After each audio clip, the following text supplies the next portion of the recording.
Halo adik-adik, selamat hari Minggu. Apa kabar adik-adik? Semoga semua baik-baik aja ya. Nah, sebelum kita mendengar storytelling hari ini, mari kita bersama-sama menyanyikan lagu pujian Kita Masuk Rumahnya.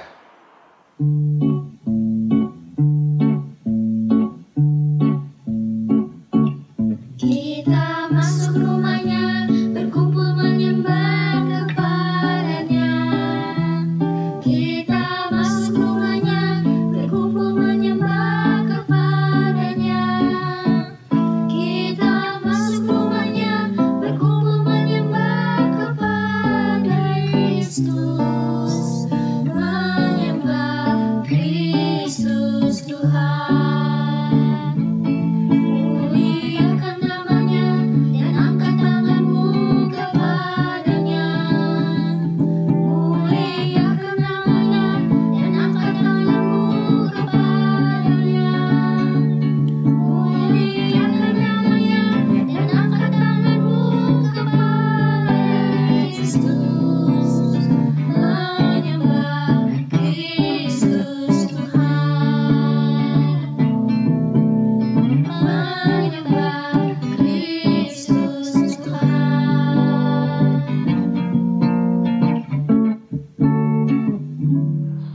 Adik-adik, mari kita berdoa. Tuhan Allah Bapa kami dalam surga, terima kasih Tuhan untuk hari yang baik ini. Terima kasih Tuhan untuk penyertaan-Mu selama seminggu ini. Sebentar lagi Tuhan kami akan mendengarkan firman-Mu. Engkau persiapkan hati dan pikiran kami sehingga apa yang kami dengar boleh kami mengerti dan jadi berkat dalam kehidupan kami. Engkau rapi juga hamba-Mu Tuhan yang akan bercerita, sehingga apa yang hamba ucapkan itu seperti yang Kau kehendaki. Terima kasih Tuhan, dalam nama Yesus Kristus kami berdoa, amin. Adik-adik, storytelling kita hari ini diambil dari kitab Perjanjian Lama, yaitu 1 Raja-Raja 1 ayat 28 sampai 40. Adik-adik tahu nggak siapa raja bangsa Israel yang pertama? Benar, raja bangsa Israel yang pertama adalah Raja Saul. Setelah Raja Saul turun takhta, dia diganti oleh Raja Daud. Sejak diperintah oleh Raja Daud, bangsa Israel menjadi bangsa yang besar dan hebat. Adik-adik, ketika itu Raja Daud sudah semakin tua.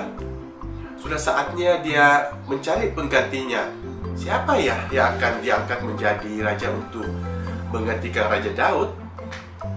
Raja Daud kan punya beberapa anak yang semuanya pingin jadi raja. Wah, pusing juga ya. Apa harus memilih yang paling kuat? Atau yang paling tua? Atau yang paling pintar? Atau yang paling ganteng? Bagaimana ya Raja Daud memilih? Ayo, siapa tahu? Betul adik-adik, Raja Daud meminta Tuhan untuk memimpin dia agar supaya bisa memilih raja yang bukan berkenan kepadanya, tapi berkenan kepada Tuhan. Raja Daud lalu memanggil Betseba dan berkata, "Pada hari ini, aku akan menepati janjiku kepadamu demi Tuhan Allah bangsa Israel. Aku akan mengangkat anakmu Salomo menggantikan aku menjadi raja." Wah, Betseba sangat senang. Lalu ia bersetuju menyembah Raja Daud dan berkata, "Hidup tuanku Raja Daud." Lalu Raja Daud memanggil Imam Sadok, Nabi Nathan, dan Benaya untuk menaikkan Salomo ke atas kendaraannya sendiri untuk dibawa ke Gihon. Di sana, dia akan diurapi oleh Imam Sadok dan Nabi Nathan sebagai raja pengganti Raja Daud. Setelah Salomo diurapi dengan minyak dari tabun tanduk, sangkakala pun ditiup dan berseluruh orang-orang sepanjang jalan, "Hidup Raja Salomo, hidup Raja Salomo." Sorak-sorak itu berlangsung sepanjang perjalanan mereka pulang ke istana. Rakyat Israel bersuka cita karena mereka mempunyai raja baru. Setelah menjadi raja, Salomo menunjukkan kasihnya kepada Tuhan. Dan Tuhan sangat berkenan kepadanya. Pada suatu hari ketika Raja Salomo berada di Gideon, berbicaralah Tuhan kepada Raja Salomo melalui mimpi. Salomo, mintalah apapun yang kau mau, maka akan kuberikan kepadamu. Adik-adik, apakah Raja Salomo meminta emas dan permata? Bukan itu adik-adik. Apakah Raja Salomo meminta kekuasaan yang tidak terbatas? Bukan itu juga adik-adik.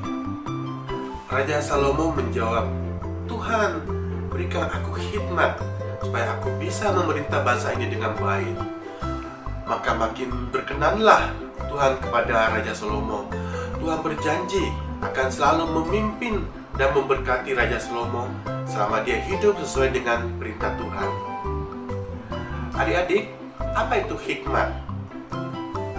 Suatu ketika ada dua orang ibu membawa satu bayi datang menghadap Raja Salomo. Ibu yang pertama berkata, Tuanku Raja, sungguh saya adalah ibu dari bayi itu.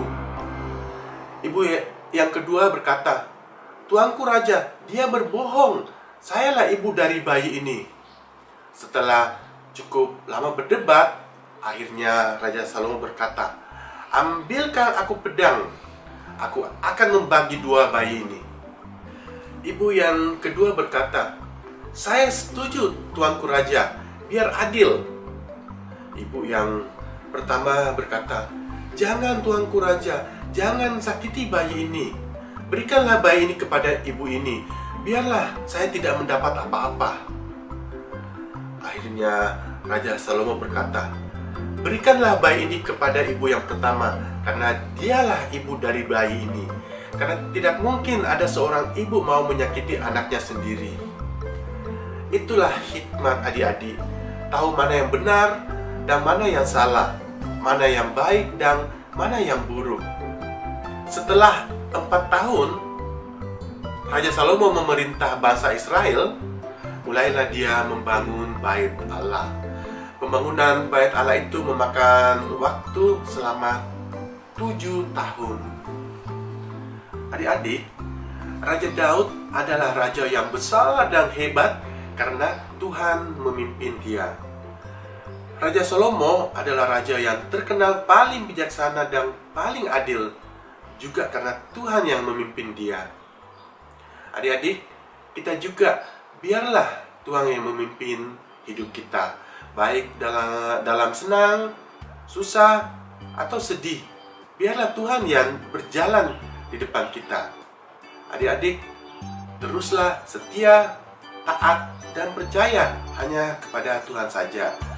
Dan jangan lupa rajin belajar, rajin mengerjakan tugas, dan rajin berdoa.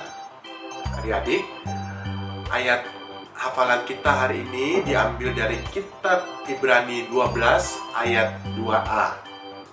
Marilah kita melakukannya dengan mata yang tertuju kepada Yesus yang memimpin kita dalam iman. Demikianlah storytelling kita hari ini. Selamat hari Minggu adik-adik. Tuhan memberkati.